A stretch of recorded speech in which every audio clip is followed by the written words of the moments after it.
Good evening, friends. Welcome to frigid Key Largo. You know, this is one of the few places that you can actually come to vacation to watch iguanas falling out of the trees. I really feel like saying, welcome to Buffalo, New York. Uh, this is about the warmest clothes I have, so we're all trying to figure out how to turn our heat on today for the first time. For those of you who don't know me, my name is Michael Weiss. I have the distinct privilege of serving as the president of Congregation Ocean Reef and vice chair of the Ocean Reef Chapel and Fellowship Center. And we're really delighted here to continue our series of unity and really the human story with an incredible pair of speakers tonight, which I intentionally am not going to introduce. I'm going to give that honor to someone else. But before we start, there are just a couple of ground rules I would like to go through. The first is please turn your phones off if you haven't already done so, if you could silence your phones.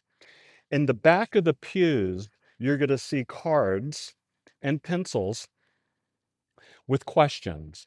Toward the end of the speaking program, we will be picking up the questions. We'll send our our wives, I don't want to get in trouble here, through the aisles to pick up the cards, and they'll bring them up to stage, and that way it can be an orderly process for responding. Tonight is going to be a very sensitive and personal statement being made, very moving. With that, we also have some ground rules on the type of questions to ask. We're going to be avoiding anything personal about the health of their son, what he goes through now, what is the future for the family. Issues like that are very sensitive and bring up memories, and we're moving forward. So we're going to avoid topics such as that. But one question, and I'm going to start with, is how did we get our speaker all the way from Israel to join us tonight to talk about this human story? And with that, the secret lies with my fellow board member, Leslie Chanin, who is going to come up and introduce our speaker for tonight. Good evening, everyone. Glad you could join us today. Wow, it's a nice big crowd. In the 1960s and 70s, I met Jonathan Dekel-Chen.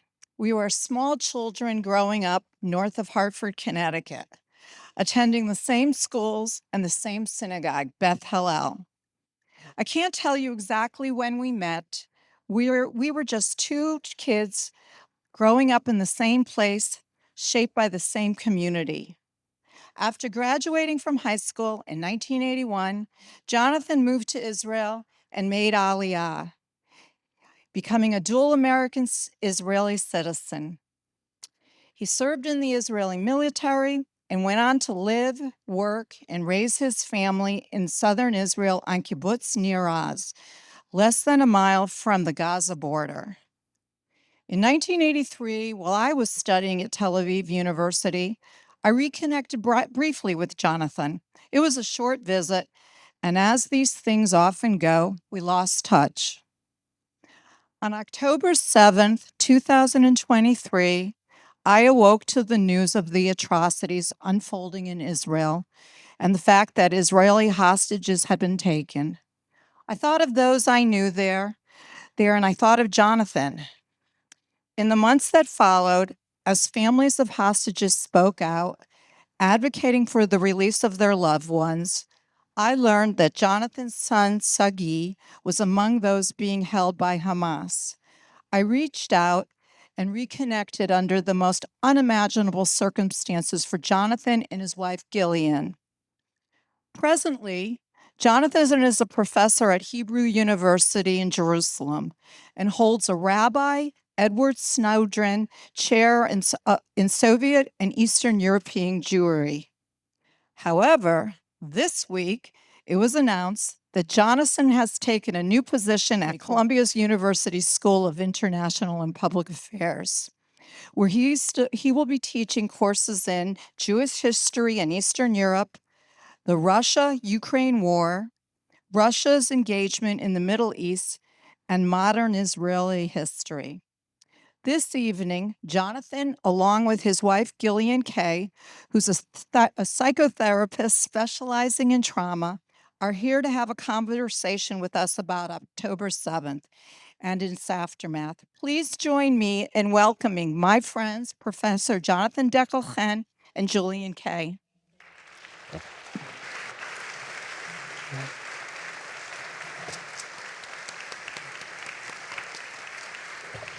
Thank you. Thank you, Leslie. And before we start, I just want to express our deepest thanks to our hosts here, Leslie, for reconnecting with me after a very long time. But we discovered that the ties that are made in Bloomfield, Connecticut in the 60s and the 70s You have to pull your mic up a little. are permanent. Okay. I'd also like to thank Michael for hosting us here and have the opportunity to speak with all of you. We will be sort of speaking together, Gillian and I, for probably the next 45 to 50 minutes in conversation. And then we'll answer some questions if you have them from the audience. Okay, and hi everyone. I'm Gillian. Excuse me for having my back to you all. We found that this way of telling the story is important. We've done it now with our congregation in Sarasota, Florida, which is where I live. And John lives with me most of the time. It just seems like the right way to do it. It keeps the story intimate and connected, and it can be difficult. One thing I do want to share, just to put sort of things in context, which is different today than it's been when we've talked about Sagi and October 7th before. All of the hostages are home now.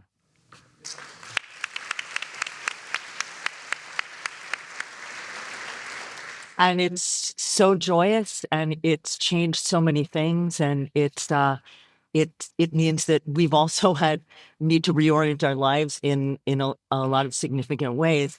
But we were talking this yesterday, and as we were coming up here or down here, about the fact that it's also created a kind of thawing for us emotionally, because we've been going and going and going and advocating and pushing and lobbying and doing all of these things to get Sagi and the other hostages home.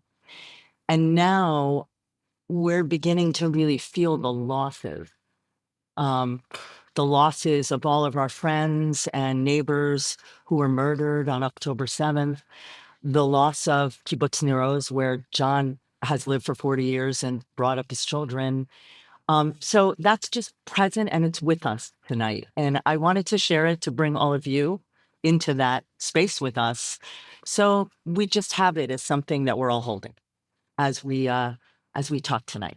So I will be kind of interviewing John tonight. And I guess we'll just get started. Okay, first question, of course, is talk about what life was like on October 6th, 2023. Well, Set the stage. yeah, of course. I'm an Israeli American, as you've heard already. But I've spent my entire adult life in Israel. And I chose to live in sort of the border regions of Israel, on kibbutz Nir Oz. For those of you who don't know what a kibbutz is, and that's fine, it's a kind of cooperative communal farm. We had about 400 residents, and it's very, very rural. And we made most of our living through agriculture. Before I became a college professor, my first job or big job was running an agricultural machinery enterprise on the kibbutz. You can see the location here on the screen. As I said, abutting the Gaza Strip. Okay. And Nir Oz, like all of the other kibbutzim, these cooperative farms, was created in the mid-1950s as a ring around the Gaza Strip to create a human border between what was then Egypt-controlled Gaza, with about 500,000 Gazans, and the body of Israel. This is what it looked like at inception, a bunch of wooden shacks out in the middle of the desert, the middle of nowhere, with no water source, sort of a heroic, romantic image of pioneering. And our founding generation of members, this is what their lives look like.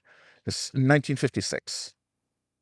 This, however, is a picture of our fields, because as I said, we're an agricultural enterprise mainly, very high tech, and we get a feeling for that there. Um, Here you can see from above the residential area of the kibbutz, tree covered and beautiful. Down below, in that previous slide, it just gives you an indication of what our life was like. For those of you who don't recognize it, in the lower picture, that's a potato combine for harvesting potatoes in one of our fields, and it's right in front of the border with Gaza. Those buildings in the background are Gaza. My home, our home on the kibbutz, was just about a mile from the fence with Gaza. We were, strangely enough, sort of the spearhead of the Israeli peace camp, all of the communities along the border. And that's true for all of the borders of Israel. We are sort of the raw steel of the peace movement in Israel, or certainly were until October 7th. As I said, that's the internal area of the kibbutz. Residential, we're about, again, 400 men, women, and children, multi-generational, most of them members of the kibbutz, but also residents of one kind or another of the kibbutz. So sort of like Ocean Reef, but without the water. And the boats, without the boats. And the boats, yes. Up until October 6th, it was not all harmonious. As some of you probably know, in 2007, Hamas, the terrorist organization, took over the Gaza Strip throughout the PLO, or the Palestinian Authority, and essentially created a terrorist state in Gaza. And as of late 2007, early 2008, began shelling our civilian border communities, amongst them near Oz. Other things that they did were to dig terror tunnels from Gaza into Israel in hopes to use them in a coordinated attack against these civilian settlements. As you see here, this is the two general secretaries ago of the UN walking through one of those tunnels just after a major anti-terror operation called Protective Edge in 2014. He was being shown this by the IDF. Well, that was me about 10 months earlier, emerging from that same tunnel, which was roughly half a mile from my house.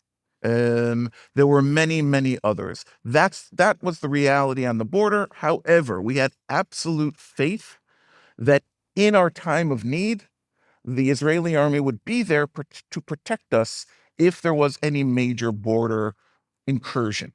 I think this is the last slide. And as you can see, we had, on October, well before October 6th, our share of casualties. This slide is particularly pertinent to me. This was someone who was injured, young father, as you can see, who was injured from shrapnel during Protective Edge. He survived. He's fine. But of the ones who are surrounding him, if we go from left to right, Sagi is in the red.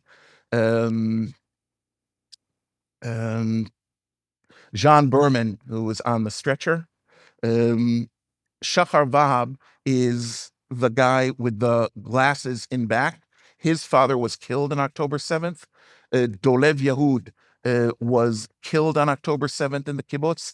The guy with the green t-shirt, Ohad Ya'alomi, was killed on October 7th. All of them trying to protect our homes and their families. And the guy in the flannel shirt that we can't see his face, his name was Elad Katsir. He was killed, murdered actually, in captivity by the Islamic Jihad. All of this post October 7th.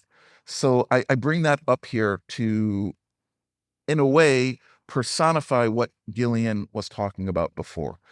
The war is over for all intents and purposes. The hostages are home. Those who came home, thank God, including Sagi, and those that came home for burial. But these traumas are still with us, and the country as a whole is completely traumatized. Do you want to talk a little bit more, John, 'cause it's interesting about the political orientations of a place like Nero's there on the border and maybe the other communities as well in the region? Because it's Yeah, it is a fascinating thing. I'll be brief because I mentioned it before. It's a strange thing. Yeah, not quite. It's a strange thing to be in these sort of national service oriented communities in the line of fire, quite literally, whether you're in the southern border facing the Gaza Strip or in the northern border where I lived for a short time, facing the Syrians and the Jordanians and all of that. But it is a strange phenomena in Israel. The closer you get to border communities, by and large, the more peace oriented they have been and the more dedicated their sons and daughters are to service to the country. So, for those of you who don't know, um, all Israeli young men and women have to go into the army, period. It's mandatory conscription for 2 to 3 years. Um, the sons and daughters of our communities are far and away the highest proportion of not pure numbers, because we're only altogether a small number of people, but proportionally are those who volunteer for combat units in the entire country. So this very odd sort of progressive peace-knit community who produces warriors and farmers, we hope, but certainly warriors. And that's how we arrived on October 7th. And I will add that I am only here today because I was with Gillian in Baltimore that morning. We'll discuss that a little bit more that's later. really that's where we're going. You ready to tell that story? Yeah. So tell us the story of October 7th. This photo was taken at approximately 12 o'clock. What you see from the distance from a different kibbutz, it's about 2 miles from Nir Oz, is Nir Oz going up in flames.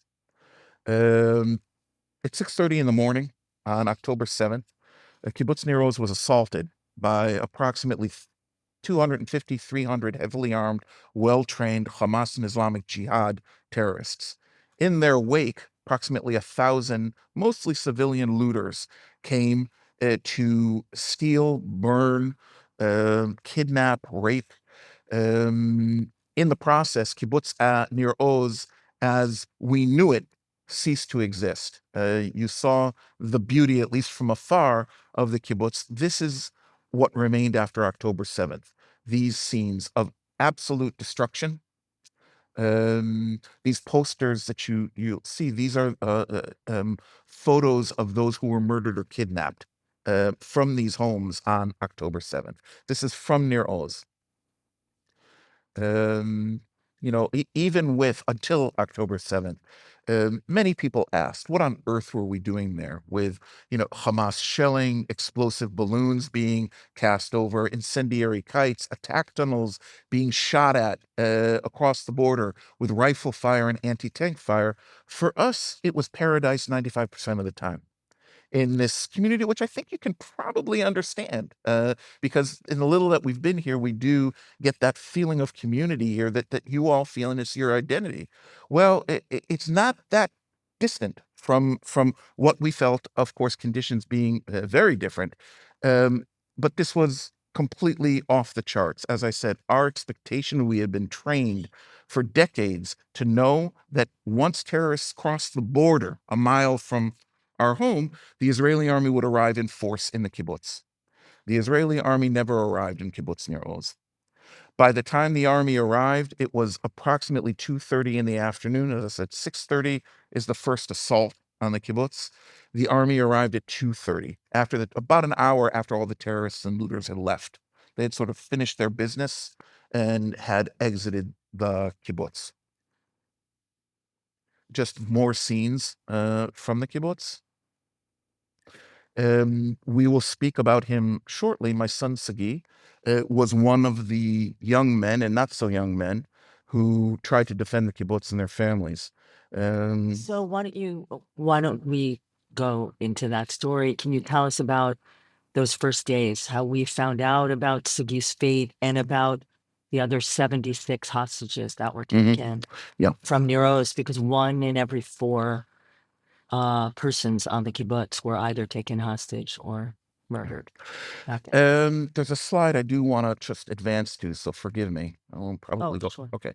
This slide, which I hope is large enough, you can refer to it, and I realize, yeah, it's visible to you.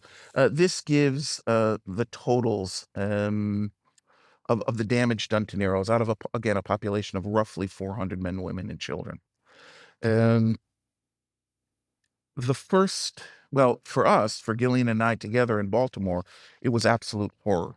Waking up, being woken up that morning by a mutual friend, and who had seen things on CNN that she couldn't understand, and was calling us to ask what's going on. And I woke up and tried to ascertain as quickly as possible what was happening. She didn't know anything specifically about Nir Oz, but there were already reports that there was a massive assault and massacre happening inside of Israel in our region. And keep in mind, this was a regional phenomenon. There were something like 70 breaches in the border fence through which terrorists and looters came through from the Gaza Strip. We were kind of ground zero, but there were many, many other massacre sites and assaults on some army bases, but a lot of other of these civilian communities. It was almost impossible to contact anyone on the kibbutz at that time and to get a clear picture. I was able over the next few hours, very sketchily, to understand that my son was missing. His young family had survived. We didn't really understand how. My daughter, one of my 2 daughters, was living on the kibbutz at that time with her 2 young sons and husband and so on. They had survived. My ex-wife had survived as well, after having escaped Hamas captivity, believe it or not. She and one other woman were able to do that. But not much else was known other than there was massive destruction and mass casualty event. My drive at that point was to get back to Israel as quickly as I could. And how did you begin to know about Sagi's condition and where he was and what had happened and what was the condition of the other Nero's hostages? And this is a good question that I think might be interesting for folks. How did you discern, or how did we figure out what was reliable as a source of information and what was not? Mhm. Because there was a lot of rampant speculation and Sure. misinformation. On the one hand, there was complete lack of information, reliable information, for not just for us, but for hundreds of other families who did not know where their relatives were or their loved ones. What does that mean? It means that on October 7th, we know that certain people were in certain places. We knew that. But after the assault, we couldn't determine where certain people were. And on our kibbutz, as you saw on the slide, was 76 people initially of a community of 400. We simply didn't know where they were. They had disappeared. A handful of them, someone from the kibbutz had seen them being led into captivity. Another handful were seen on Hamas body cam videos that were being posted online from Kibbutz Nir Oz, certain people being led into captivity. So let's say that was about 20 of the 76, but there were another 50. It was as if they had evaporated. There was no trace. Their phones had been left. They couldn't be tracked. And it was a process of weeks until we knew what had happened to them, until the Israeli army could tell us that our loved ones were abducted. They had gotten some kind of forensic proof of that, but for most of us, it was not possible to say what condition they were in. So from October 7th, when my son parted company with his wife and locked them in their safe room on the kibbutz, we had safe rooms, bomb shelters in every home on the kibbutz because of what had been coming in from Gaza. He locked them in and went out to do battle again with the terrorists rampaging through the kibbutz. We had no idea of if he was alive and in what condition he was. The only thing we knew was that there was a lot of blood in and around their home. And it was clear that there had been a battle inside and around his home. We knew of that because it was very clear from what we were seeing, and also his wife and daughters had heard it going on outside of the bomb shelter room. We only found out about Sagi's condition in early December of 2023. And this was true for most of the hostage families. How did we find out? Because in late November, a negotiated agreement was achieved through American brokering to release 104 hostages, women and children. Of those 104 hostages, 40 were from our kibbutz, from Kibbutz Nir Oz, women and children. And of those 40, or from those 40, there were a handful who had encountered Sagi in the tunnels underneath Gaza a day or two before they were released, and were able to tell us that Sagi was alive. They were able to tell lots of other families as well. But in our case, that Sagi was alive and that he had been shot and wounded seriously in his shoulder and in his leg, but that he was alive and seemed to be functioning okay and in decent spirits. And that was the one and only between then, so early December 2023, and until he stepped out of the Hamas van at that horrific hostage release scene in Khan Yunis. We didn't know anything about him. We didn't receive any positive intelligence, confirmed intelligence about his physical state. Oh, And this is Sagi, of course. We're not quite coordinated here with the okay. images. This would have been taken a year or so before, October 7th. Sagi and his beautiful wife, Avital, and their two older daughters. At the time of October 7th, Avital was 7 months pregnant. So she survived 9 hours in a dark bomb shelter because the terrorists cut our electricity, no food, no water, with two little girls, 7 months pregnant, with a battle raging all around her, with smoke in the air everywhere, and the smell of death, of course, as well. So I'm going to switch a little bit now to advocacy. So you and I moved into action quickly as voices advocating for the hostages, and you became a very visible face. Talk about how that happened and what that felt like for you, and what moved you to feel that you had to begin to do that. All right. To fill in a little between that and the advocate, where we are in the advocacy question, their third daughter was born healthy, wonderful, without her dad, 2 months after, 2 months after October 7th, when we were all in a refugee hotel, refugees in our own land, in the southern city of Eilat, which was in Israel, in hopes that we would be safe there and far enough away to not be re-traumatized. In the end, the Houthis from Yemen were graciously provided us with air raid sirens because they were shooting ballistic missiles and drones towards Eilat at that time. But let me just complete this Of part. course, Yeah, my questions are out. yeah. Sorry. Well, we haven't been advancing fast enough. In any case, the good news is that the family was reunited. And here we see Sagi with all four of his girls in the same hospital room, on the same hospital bed where their daughter Shachar Mazal was born. Shachar Mazal in Hebrew means, Shachar means dawn, and Mazal is luck. I'll explain those names a little bit later. But the losses are still immense, and here I don't think we have time to go through it all. But these are the people that we lost that were so close to us. A magnificent young woman named Tamar Kedem Simantov, who worked with us to create a beautiful youth village, a national youth village for the arts. We'll talk about her a little bit more later. This is her family. They were 3 generations of our friends. Johnny's mom had been my friend for 45 years on the kibbutz. Tamar and Johnny were best friends of Sagi and Avital, and their 3 little children were best friends of my granddaughters, his children and my daughter's children.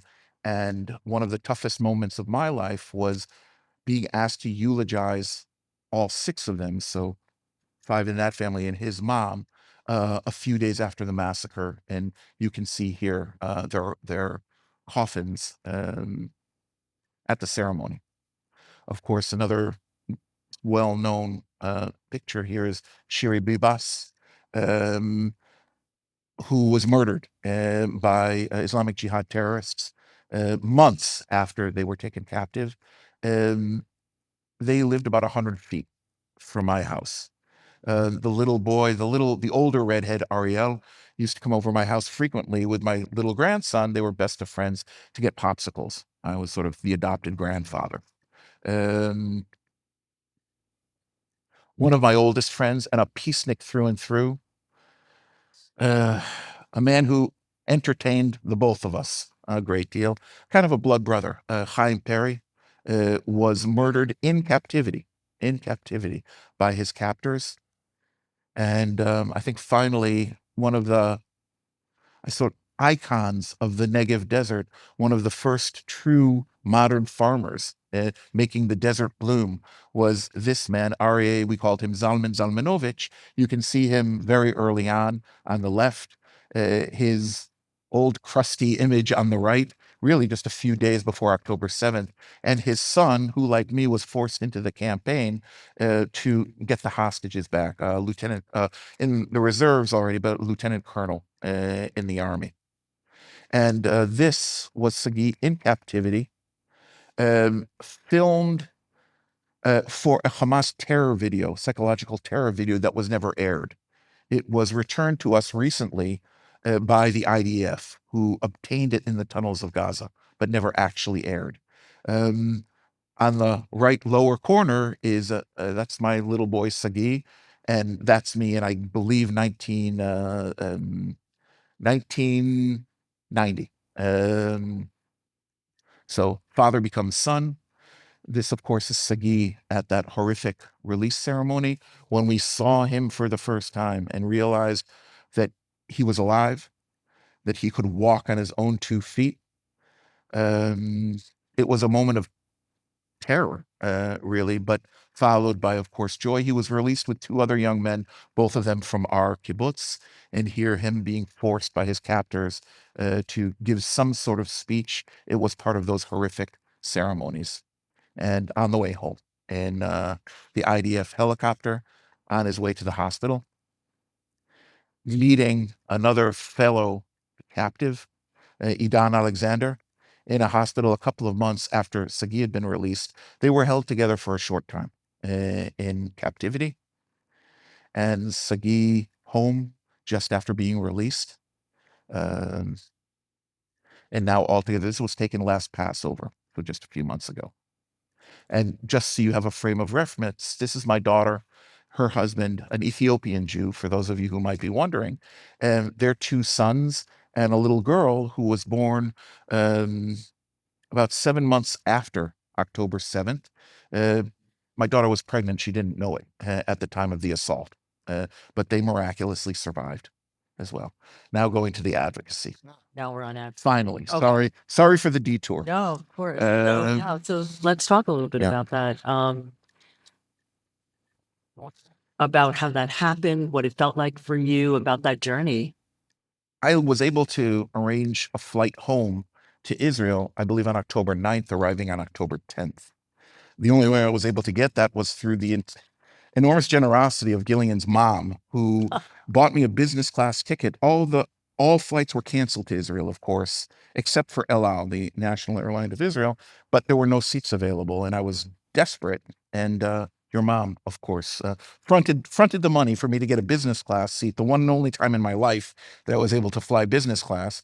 Horrible 10 or 11 hours, but I landed there, and it was clear to me, really from October 8th, so a day or so before, that the only way, knowing what I know about Israel and Israeli politics, this Israeli government, it's the same government that was in power on October 7th, and American politics as well, and international relations, the only way um, hostages were coming home alive would be through massive, unrelenting pressure from whoever inhabited the Oval Office in the White House. I knew that to be true. Um, Domestic pressure in Israel would be important for all sorts of reasons, but that would not bring the hostages home. And I think if I was right about anything in along this road, it was that. So from our point of view, whoever was the inhabitant of the Oval Office was our primary target of advocacy, and those people around him. And so it took me about a month between landing on October 10th, being involved in an initial international press conference the day I landed in Israel, and then being um, exposed to media a great deal. Um, Thankfully, the U.S. government at the time, the Biden administration, stepped in. At that point, there were, if I recall correctly, in the very first days after October 7th, there were, if I recall correctly, something like 12 U.S. citizens being held, U.S. dual citizens, U.S. Israeli citizens.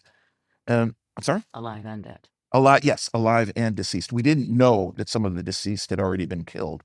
And by mid-November, I was already coming back to the States. I had seen that my kids and grandkids were okay enough, stable enough for me to be able to return to the States for advocacy, 99% of which took place in Washington, D.C., on Capitol Hill, in the executive branch, and with various organizations around D.C. And that is the time at which Gillian and I started physically combining efforts. And it must be said, Gil was my thought partner throughout all of this, and kept me on my feet through those horrific days, months, and years.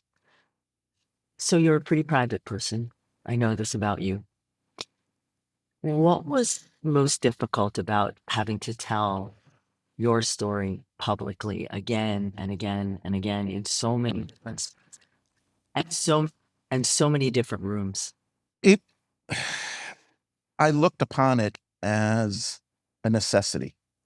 Um, from the get-go, I saw myself as the representative of not just Sagi, but of the other 74 hostages just from Nir Oz, not knowing really who was alive and who had already been murdered amongst the 74. That only with time became clear. And they kind of, because all of these people are my extended family. That's it's like Ocean Reef, but much more intimate. We raise our children together. We work together. We eat together. We celebrate together. We mourn together. And so every one of those 74 people had been tied to my life, and I was driven to get them home. And that drove me to keep telling the story. But honestly, my role, and I was not alone and we were not alone by any stretch of the imagination. There were other U.S. Israeli families who were active. My role in all of this was to be less, because it's really what I'm equipped for, to be less telling the personal story and more being the political advocate, and getting the administration and people on Capitol Hill to the place I needed them to be in order to get the hostages home. That was, and until the last hostage came home, that was my role. Certainly outside of Israel, and in Israel as well. And maybe if you just have a reflection on this, there was so much to tell and there was so much urgency, but how did you decide when to speak and when to remain silent? And I thank Michael for this question. It's a Yes. fantastic question. How did you make those choices, given what was at stake? I think, like most other things in life, choosing battles, but it's a multi-front battle, this kind of advocacy thing. For one, you're not working alone. You're working with these other families who, someone from, there's something called a fusion cell in DC, where agents from the FBI and the National Security Council, State Department, NSA, you name it, come together and work together on behalf of hostage rescue. And a very special woman from the FBI told us at the beginning, look, you guys, there's nothing else tying you guys together other than the fact that your loved ones, mostly children, are hostages. So you have to be patient with each other. So it was a product of giving other people space when I knew it was necessary. Other people had their stories to tell. I knew what my strengths and my weaknesses are and were and continue to be. Um, and I think it was also it was not easy. I grant you, it was my impulse as a human being is to bull in a china shop, go straight forward, and whatever it is, fix it and make it right. But the recognition that in this kind of advocacy work where you have the families, you have advocacy organizations working with you to try and accomplish the same things. Um, I think I learned more than all else is not always to accept advice, but to listen more intently to advice because, just as much, I think, in hindsight, me keeping the advocacy work going in the right direction by implanting, forcing my opinion on others, there were moments when absolutely it was the right thing to do to shut up and let other people do the talking. Right. It's a hard thing. Absolutely. So you touched on this, and so much of the advocacy that you did was focused in America, Mhm. Specifically in Washington. Yeah. And Part of which we'll see now. Right. They're self-explanatory. I So want you keep to talk about why that was and what you were doing. Well, as you can see from these photos, we all understood the families, and it began as about 12 or 14, but of course, it unfortunately, brutally, it became fewer and fewer as hostages and in many cases, corpses were returned to Israel. But we knew absolutely, and there was a consensus around this, that our job in the States was not just to campaign here while we were after another meeting in the White House, not just campaign, but also to do everything in our power with help from others, of course, to keep the hostage issue alive. Public opinion is a big word in this case, but to keep the hostage issue alive as much as we possibly could in the American consciousness, because this is a democracy. This is a place where electoral politics are important, where constituents do call their local and national representatives, and that people feel that civic responsibility. And so all of us, again, in different ways, with different voices, with different approaches, were also kind of assaulted the media to the degree that we could. We made a wise decision. The U.S. families at the very beginning, we took a PR firm, a really a deeply rooted PR firm in D.C. to help us with that, because none of us were PR people by any stretch of the imagination. So we let professionals guide us as well as part of the listening that I was mentioning before. But it's to be in as many spaces as often as possible. And in my case and Gillian's case, it was there were all sorts of reasons for not sleeping at night. Among them, just making a point of um, mobilizing every resource that we could think of to be in the public eye as often and as powerfully as possible, and brought me to spaces that I never would have imagined. With So some surprising moments along the way. no doubt, with some incredibly surprising moments along the way. So, it was very humbling, honestly, to speak at the Lincoln Memorial. And at the same time, actually, one of the few times that Gillian and I were separated, because she needed to be on that same day at a demonstration in Dag Hammarskjöld Square, which is just opposite the UN. The UN headquarters in New York. So same day, different location. Um, But that also included, of course, in my case, and this wasn't true of everyone, campaigning through the written word. And to the degree that it's possible to bring that to bear in places that we thought, depending on which administration and we were dealing with, would pressurize as much as we possibly could. Not everyone thought this was a great idea. Not everyone appreciated everyone else's voice. As of November 6th, I believe, 2024, Donald Trump had been elected, and we understood that we now had a dual task of campaigning with the Biden administration people and the incoming Trump administration. Of course, it would be months until he was inaugurated for the second time around, but that it was an absolute necessity to get to know his people as quickly as possible, the relevant people, of course, in his incoming administration, and to the degree that we could get them on board in terms of prioritizing release of the hostages in the same way that we had done with the Biden administration people. And that involved a lot of phone calling from November. Once the names, we started getting names of his potential nominees. And if we had that presentation here, you would see that it was interesting. It was sort of, we were breaking into open doors. I don't know if that's it's from the Hebrew, but I guess it works here as well. We were dead set on getting into those doors and speaking with the incoming Trump officials, and they were more than welcoming to us. People like, of course, Steve Witkoff, who eventually was appointed as the special envoy to the Middle East and to other places, of course.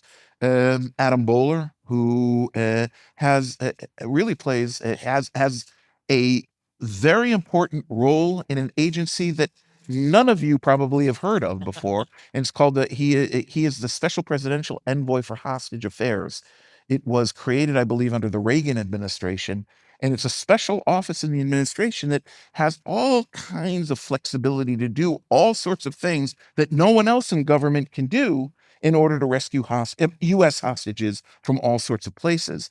And so we began speaking with them. We networked Trump supporters from all over the world, really. And President Trump was also very welcoming to us.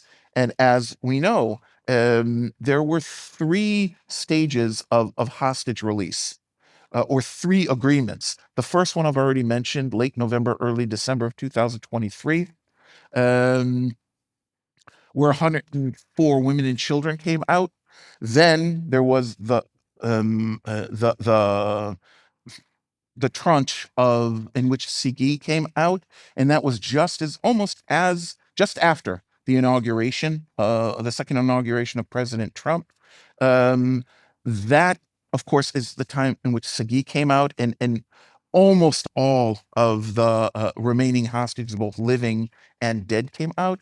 And then of course this last one, which was September, October of this year, and just this last hostage, Ron Gvili, came home just a few days ago. One of the things that we set out to do during that transition period between the end of the Biden administration and the Trump administration, we all knew, or I certainly understood, that there wasn't a lot of love between the outgoing Biden people and the incoming Trump people, and we all know that and understand that. Our request to both sides, was whatever you guys do in all other phases of this transition, we implored them to work together around the hostages. It would be a win-win for all. Of course, for us as families, but also for the country, for both administrations, and I don't know if it was surprising, but to our great relief and appreciation, they did exactly that. The two administrations cooperated very little during that transition period, and you could say that's good, it's bad, everyone will judge for themselves. But around the hostage issue, they were in lockstep from day one of the transition. And the proof of that is that the actual agreement that was signed by Israel and by Hamas was 95% written by the Biden administration negotiators, was implemented, touched up a little bit, but implemented, of course, by the Trump administration. And so that was a clear sign to us that they had, I guess, it didn't take a lot of convincing, quite honestly. Both administrations understood that this was a priority.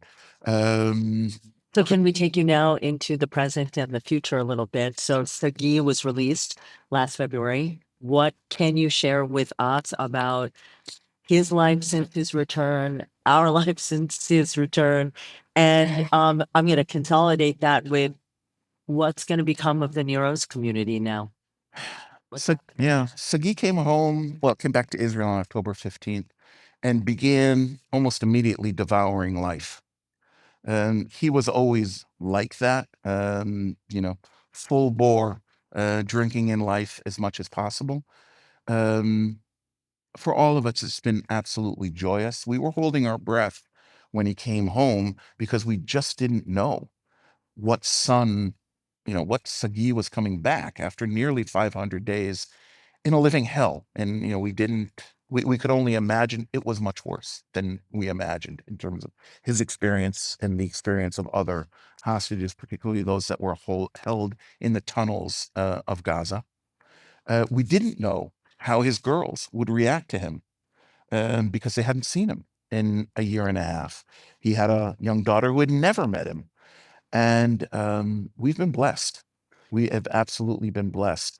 Um, his daughters, just as I had hoped, leaped into his arms when they first met him a couple of days after he came back. He was hospitalized for a couple of weeks because there were just some urgent medical things that had to get taken care of. He will continue to need medical guidance, supervision, and treatment well into the future. Those of you who may be medical professionals can probably imagine what it means to be malnourished, tormented, no sun, underfed, in horrific sanitary conditions for almost 500 days, what that does to the human body. And well, it did that to the human bodies of the young men who were held underground, not so young men. Um, but he completely committed himself to return of all the other hostages. And it's a common thread with all of the returned hostages to a man or to a woman. They immediately, as soon as they were strong enough, committed themselves to return of hostages, those that they knew before October 7th and those that they had never met. And it was truly inspiring for the rest of the country. Um, the Near Oz community, Near Oz was demolished um, essentially on October 7th. We made it official over the last couple of months. Near Oz needs to be rebuilt. 80% of the structures on Near Oz were rendered uninhabitable on October 7th. In addition to the human costs, 80% of the buildings were rendered uninhabitable. They've been systematically demolished. It's a work in progress. It's not complete yet. They will be demolished, and we will be rebuilding the kibbutz. It'll look a little different of the surviving community of Nir Oz. Um, a handful, mostly the older members of the kibbutz, so median age 75, will return to the kibbutz when it's rebuilt 4 or 5 years from now. Um, Almost all of the young families and their parents, so old fogies like myself, are going to be moving to a different kibbutz. And we have an aerial shot of it here. It's called Kibbutz Beit Nir, and you can see it on the map. It's more centrally located. So here we go toward the end now. Now that the war with Hamas seems to have ended, all the hostages have returned home. What's next for Israel? Well, this is this is a $60,000 question in Israel, and the short answer is neither I or anyone else knows the answer to that question. Um, Israeli society is in shatters right now. The attack on October 7th was by far the largest catastrophe um, perpetrated against Jews since the Holocaust. Um, if that wasn't bad enough, I mean, something that never should have happened by any means, never should have happened, not just because there shouldn't be people that evil in the world, the Hamas terrorists, but also because our army, the IDF, should have prevented it. It was a colossal failure of military intelligence and political vision to allow it to happen. If that wasn't bad enough, our government, the current government, Israeli government, to be clear, has absolutely refused to take accountability for what happened.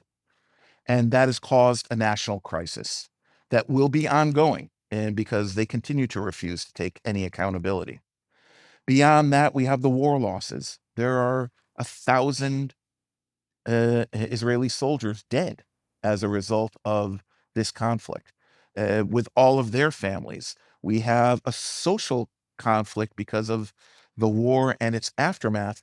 Those soldiers who serve in reserve duty are now being required to spend months in reserve duty, and it's creating all sorts of social problems in the country. So we have a political crisis, a social crisis, an economic crisis, um, and I'm hopeful, but don't know that there is still a thread of solidarity within Israel, amongst the Jews of Israel, and yes, amongst many of the Arabs of Israel, enough solidarity to see us through. But that can only happen with substantial political change in the country that we won't go into here, but it is an absolute necessity because you cannot repair um, we cannot repair what has been broken with those who have been identified by the country as sort of, if not guilty, then certainly responsible in great part for the catastrophe of October 7th. I don't equate it, to be clear, I don't equate it with the evil of Hamas. Um, I have been a soldier most of my life. Um, I would have died on Nir Oz because I would have been part of the security team that tried to defend the kibbutz, and only one person survived. I would not have survived in my reconstruction of that. I know, and I've trained and fought terrorists my entire adult life. I have no illusions. It should never have happened to Israel. What happened on October 7th, and one does not understand is Israel as a whole until one understands that dynamic. The whole country is saying that, and so there's a long road ahead for sure. These are such good questions.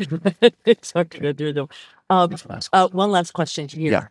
Yeah. So yes, you are the father of hostage. You are a kibbutz member of a border kibbutz that was destroyed by Hamas on October 7th, but you're also a scholar and a historian. So can you talk a little bit about how October 7th fits into the trajectory of Jewish history and the state of the Jewish people today?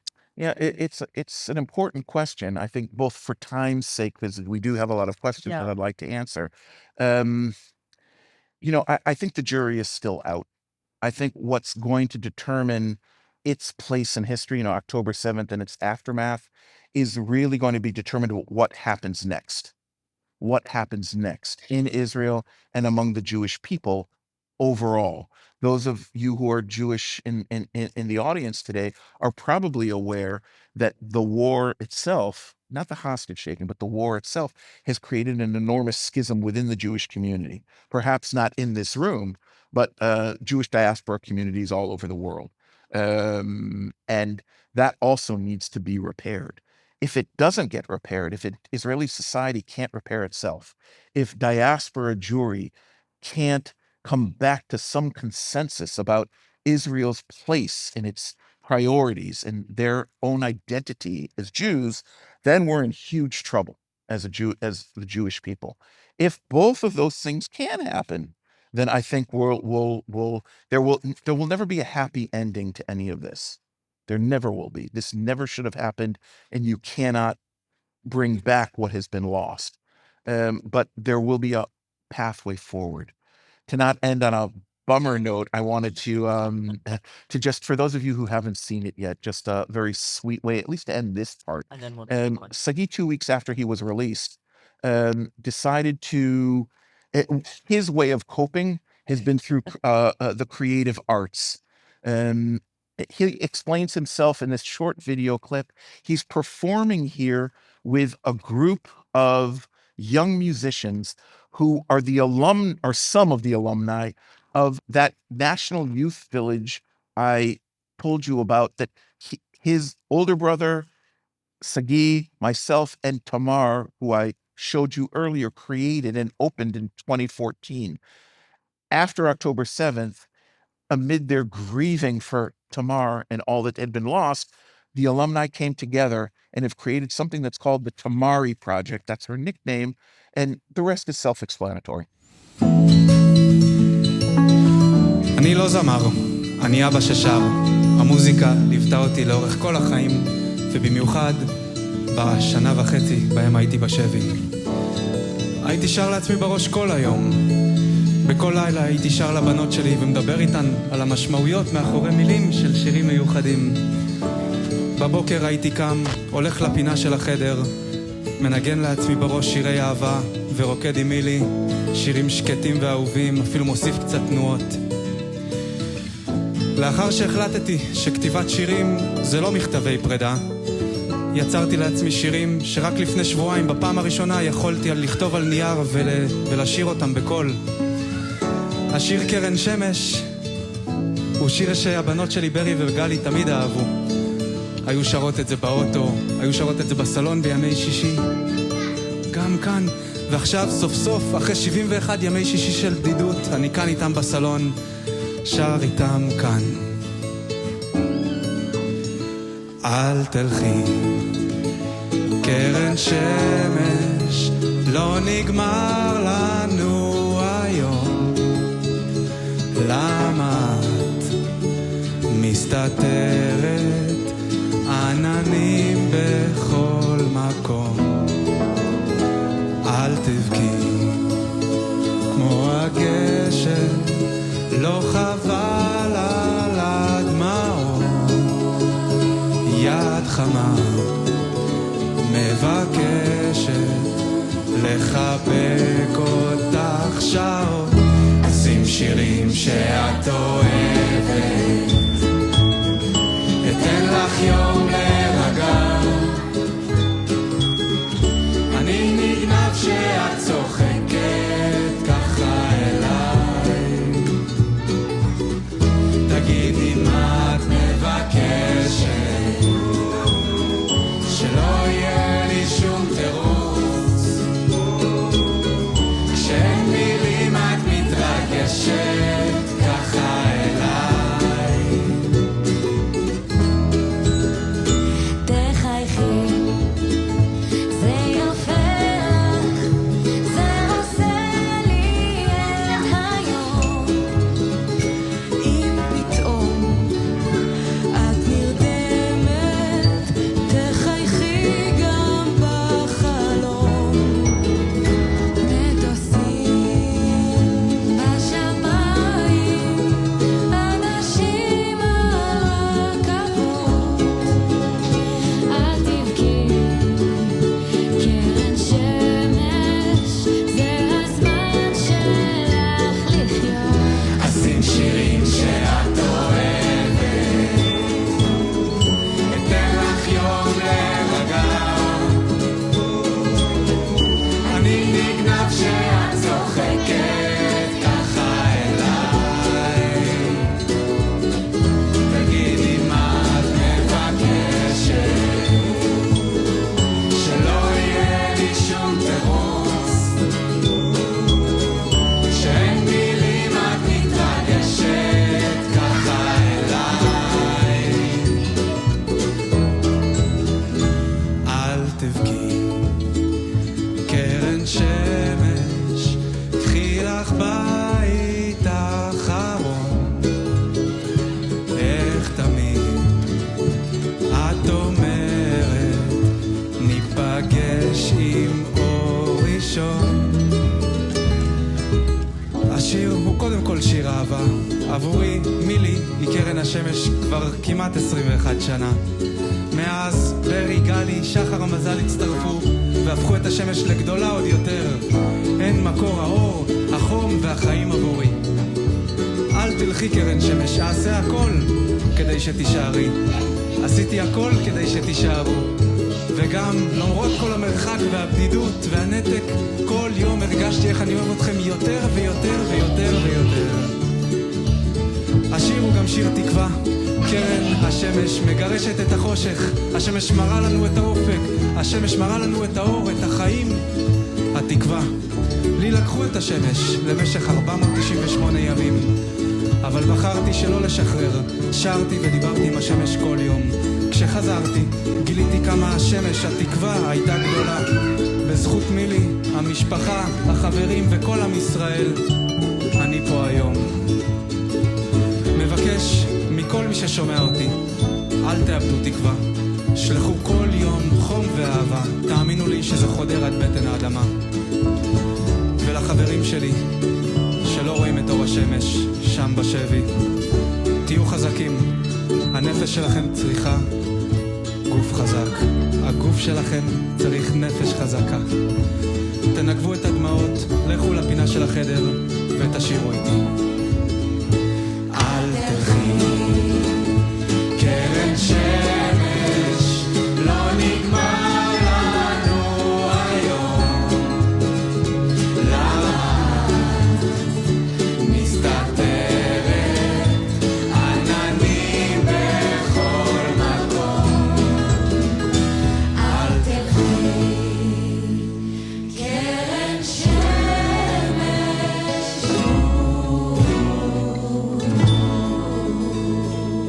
אל תלכי.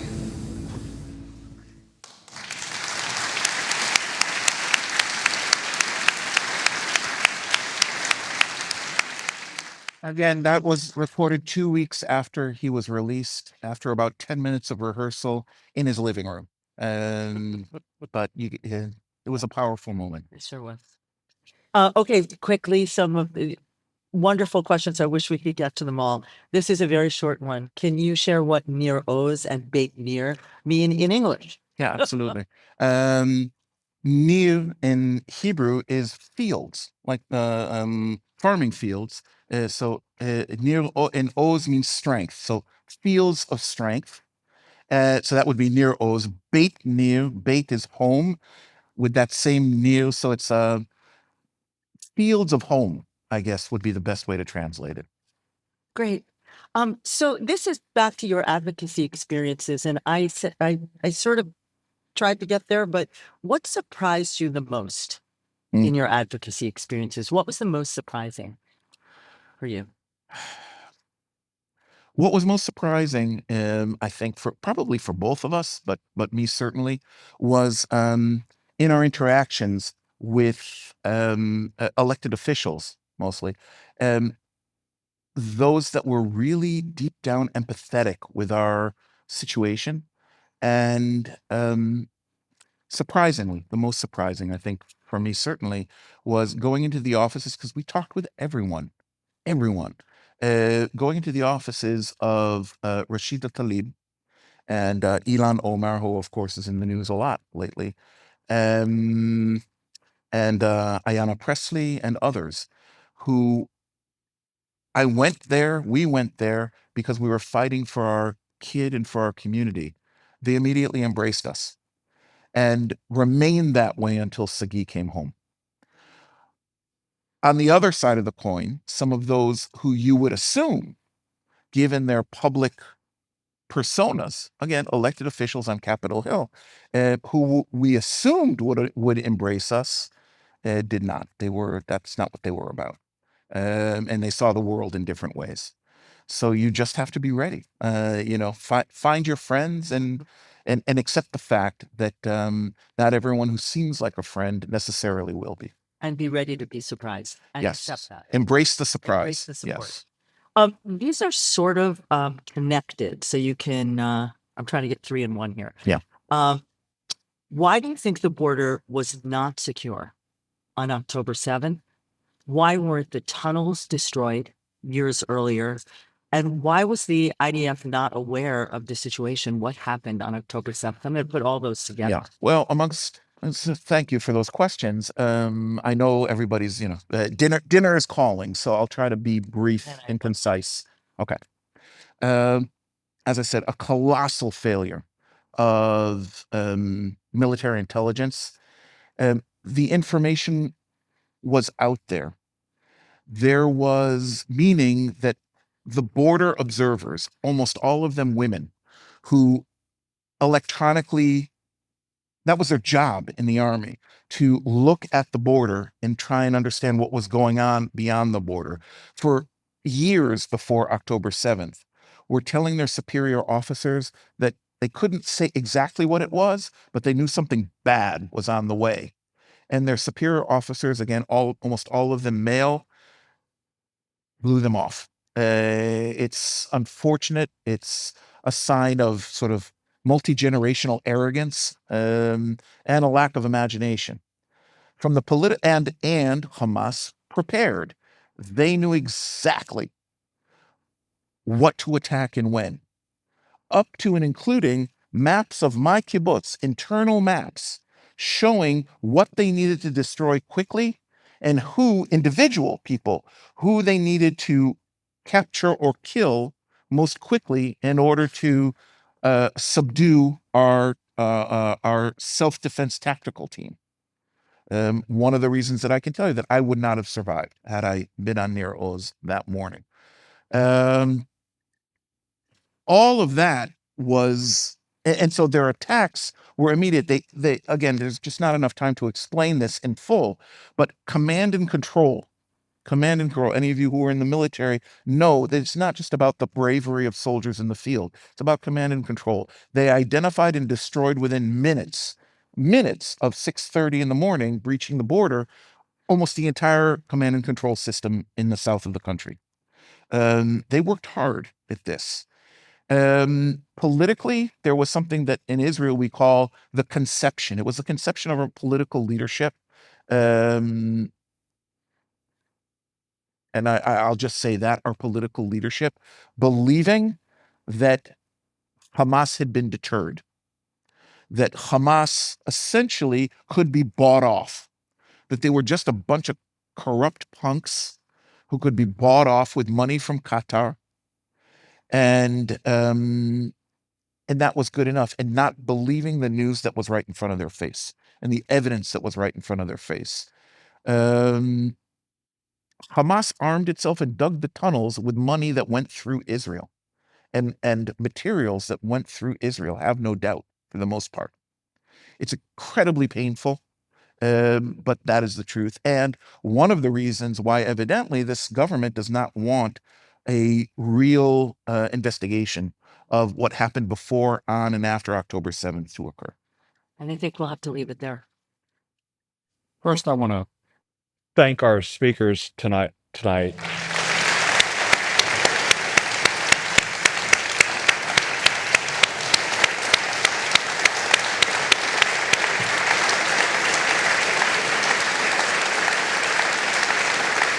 Your advocacy, your bravery to face no other word, evil, which you did, is a testament to the human spirit. We can't thank you enough for what you did. We are so happy that the hostages have been returned. When I looked at that video of your son and grandchildren dancing and singing, that could be any of our families in any place. And we, as a responsible people, need to understand that hate and evil is real in this world. And we have to stand together in unity. No matter our faith, traditions, and beliefs, we need to stand together in unity as democracies and as the Western world to assure this will not happen again.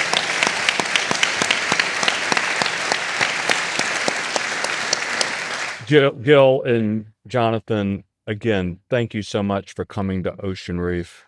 We wish you the best. May you find peace and happiness in the remainder of your life for all of Israel. May God bless Israel. May God bless the United States. And thank you so much tonight for coming out. Thank you, Ocean Reef. Thank you all. Thank you all for being here.